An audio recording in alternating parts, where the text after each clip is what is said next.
Assalamualaikum warahmatullahi wabarakatuh. Di video kali ini saya dan kelompok saya akan memberitahukan tentang perkembangan komputer saat ini. Pada dasarnya, komputer adalah perangkat yang membantu manusia dalam melakukan berbagai perhitungan. Dalam hal ini, komputer pertama atau sempoa digunakan untuk melakukan operasi aritmatika dasar. Pada sejarah dan perkembangan komputer, sempoa atau abacus merupakan awal dari lahirnya komputer. Dalam prosesnya, komputer melakukan perhitungan melalui elektronik dan mampu melakukan perhitungan yang lebih luas dan cepat. Komputer di era sekarang sudah semakin canggih. Komputer telah melalui berbagai perbaikan setiap tahunnya. Untuk mengetahui sejarah komputer, berikut adalah perkembangan komputer yang dikutip dari buku dasar sistem komputer yang ditulis Gede Partasindu. Berikut penjelasan tentang perkembangan komputer dari generasi pertama sampai saat ini. Generasi pertama, tahun 1944 sampai 1959. Bagaimana perkembangan komputer dari dulu sampai saat ini? Komputer generasi pertama memiliki ciri khas tabung hampa udara yang digunakan sebagai penguat sinyal. Bahan bakunya pun terdiri dari kaca, sehingga memiliki kelemahan mudah pecah dan menyalurkan panas.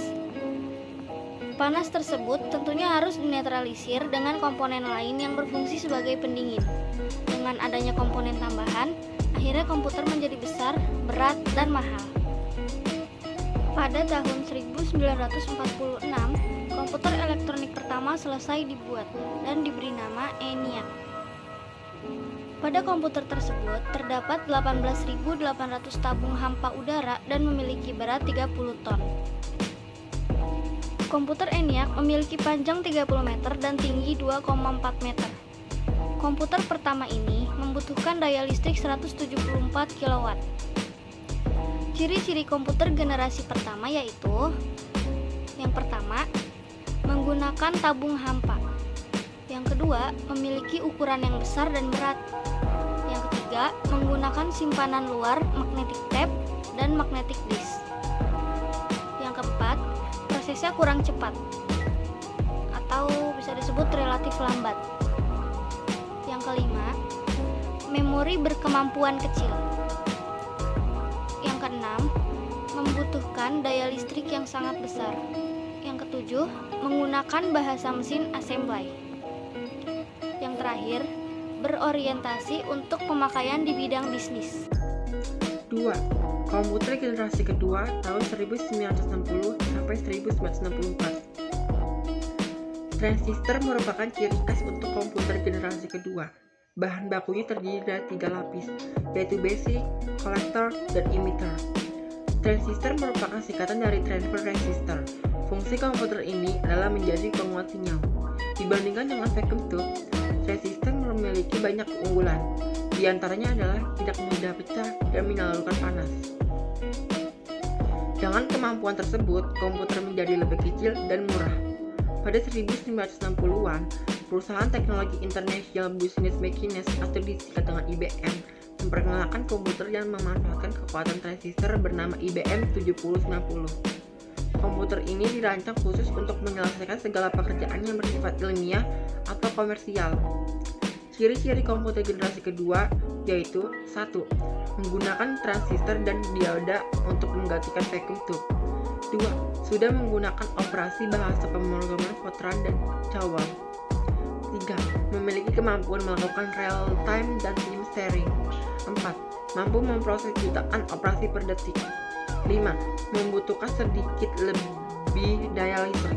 Komputer generasi ketiga 1964 sampai 1975. Seiring perkembangan zaman, ribuan transistor akhirnya bisa digabungkan dalam mode yang sangat kecil.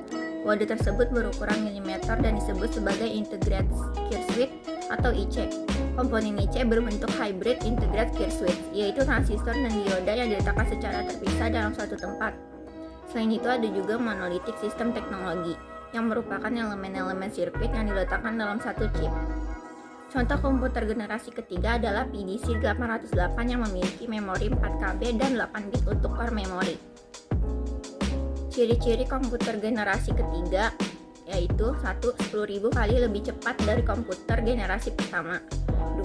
Kapasitas memori lebih besar dan mampu menyimpan batuan. 2. Kapasitas memori lebih besar dan mampu menyimpan ratusan ribu karakter yang sebelumnya hanya mencapai puluhan ribu.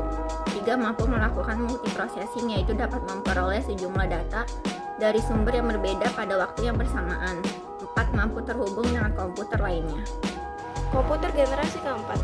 Mikroprosesor merupakan ciri khas dari komputer generasi keempat. Mikroprosesor memiliki bentuk yang sangat kecil dan mampu memasukkan ribuan IC ke dalamnya. Mikroprosesor dibuat oleh Intel Corp pada tahun 1971. Contoh komputer generasi ini adalah Apple I Computer yang dibuat oleh Steve Wozniak dan Steve Jobs. Ciri-ciri komputer generasi keempat yaitu: yang pertama, IC lebih kompleks dan terintegrasi. Yang kedua, menggunakan LSI atau Large Scale Integration yang merupakan pemadatan ribuan IC menjadi satu chip. Yang ketiga, dikembangkan oleh VLSI atau Very Large Scale Integration yang dapat menampung hingga ratusan ribu IC. Yang keempat, menggunakan mikroprosesor dan semikonduktor yang berbentuk chip untuk memori komputer. Komputer generasi kelima. Komputer pada generasi ini ditandai dengan berkembangnya LSI atau Large Scale Integration yang mampu memadatkan ribuan IC ke satu chip.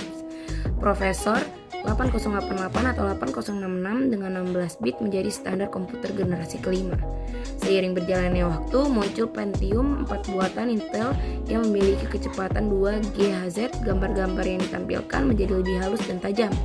Kecepatan komputer ini 20 kali lebih cepat dari generasi Pentium 3. Itulah penjelasan bagaimana perkembangan komputer dari dulu sampai saat ini.